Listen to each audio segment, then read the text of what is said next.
Sud Radio dans tous ses états. Les perles du jour. Mais les n'importe quoi, on n'en manque pas en ce moment. Depuis dimanche soir, on est à la chasse à la coalition qui pourrait former une majorité, fût-elle relative à l'Assemblée nationale. On parle d'arc républicain, alliant des sociodémocrates à LR pour certains, tandis que le nouveau Front populaire revendique Matignon.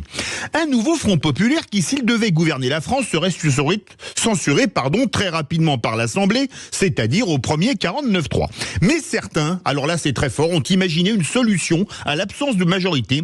Je cite un extrait de la tribune d'Aurélie Filippetti, l'ancienne ministre dans Le Monde, accrochez-vous bien.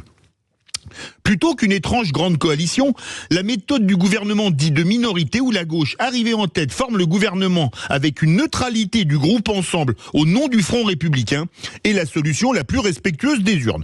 Une solution reprise par le premier secrétaire du PS, Olivier Faure, qui la résume ainsi.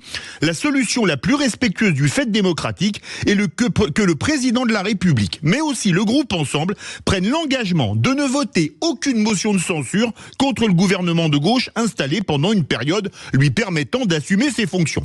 En clair, on demande à Emmanuel Macron de nommer Premier ministre une personnalité issue d'une coalition minoritaire avec moins de 200 députés, tout en demandant aux députés de l'ex-majorité présidentielle de ne voter aucune motion de censure de cette minorité, quoi qu'elle fasse. Ainsi, on pourrait gouverner en ayant tant ultra-minoritaire, la gauche représentant à peine 30% des Français, tout en n'ayant pas d'opposition pour s'opposer aux lois, fussent-elles les plus scélérates. On pourrait même peut-être décider l'interdiction des partis d'opposition, ceux-ci ayant l'impossibilité morale pour une partie d'entre eux de s'opposer.